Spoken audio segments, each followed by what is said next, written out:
Okay, magandang buhay sa inyong lahat mga ka-idol at welcome to my YouTube channel. So, mayroon akong isi-share sa inyo ngayon itong ating remote ng ating GSAT. Ay nasira siya mga ka-idol. Mayroon man siyang battery. Okay naman po ang kanyang battery. So, tester natin yung kanyang battery. Set natin sa 20 volt. Yan. Parang, ayan. Yan, tingnan natin. 1.4. So, okay pa to. Ito isa. 1.5 ang pinakagod nito. 1.5 ito. Mas malakas. Pero okay pa to. Ito isa. So, tingnan natin kung ano ang kanyang sira mga ka-idol. So, buksan natin. Siya nga pala, habang nagbubukas tayo, magpo-promote ako ng ating channel. So, sana mag-like kayo, mag-share naman, at paki-pindot ang bell button para ma-update po kayo sa susunod natin mga video. So, yan ang mga ka-idol, nabuksan na natin. At kung nakita niyo yung kanyang terminal ng battery ay kinalawang na. Yan.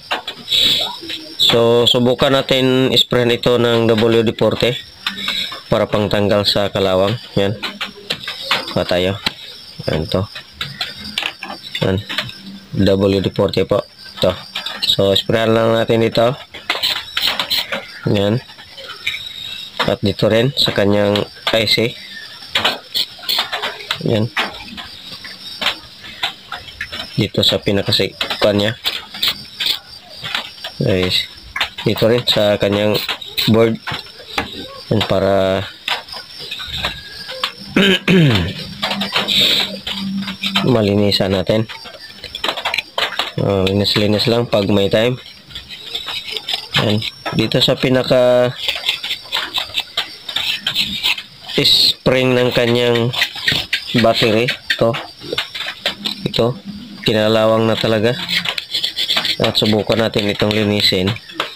Nako, parang mapuputol yata.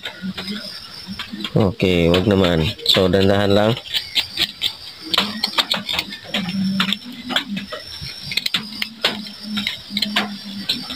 So, masyadong kalawang mga ka-idol. So, linisin lang muna natin. At ito ang kanyang IC rin. Ito. Linisin natin. At ang kanyang pinaka-board. Linisin natin.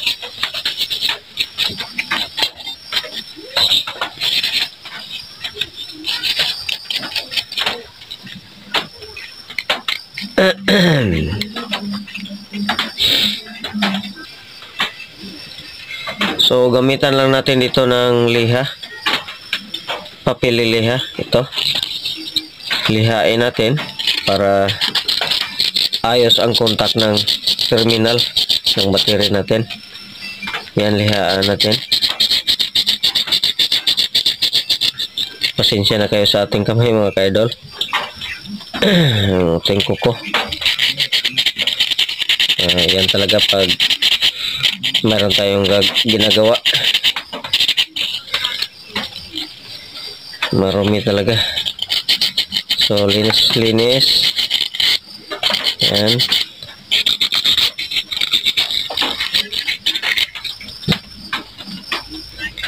Yan.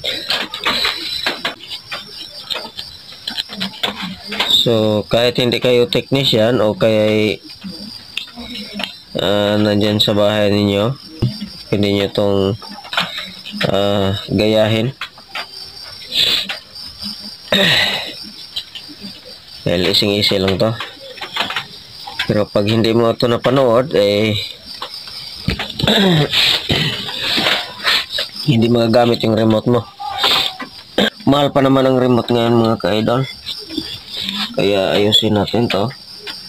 Ang madala pa ito sa ayos. At nakita natin dito ang kanyang pinaka connector niya dito patungo dito sa kanyang battery ay naputol, kaya nilagyan natin ng maliit na wire patungo dito at connection dito sa kanyang IC dito. Yan. At i-assemble natin at testingan natin kung gumana siya, mga ka-idol. So pause ko muna. So ayan na mga ka-idol, natapos natin i-assemble at lagyan natin ng battery. Yan. Testingan natin. Malalaman natin kung gumana ito mga ka-idol dahil ito pinindot natin dito ay magbi-blink yan. Yan, pindutin natin. O yun mga ka-idol, kita ninyo yan. O, pinindot ko dito yun. Yan. Okay. So, successful yung ating ginawa mga ka-idol. So, yun lang ang gagawin nyo. I-check nyo yung pinaka-IC niya. At salamat sa inyong panonood mga ka-idol. At sana huwag kalimutang mag-like, mag-share. At paki-subscribe naman sa ating YouTube channel. So, hanggang dito na lang ating video. At huwag kalimutang pindutin ang ating bell button mga ka-idol para updated po kayo sa susunod natin mga video. So, salamat po. Iba po tayo. So, hanggang dito na lang. Mabuhay po kayo. Maraming salamat.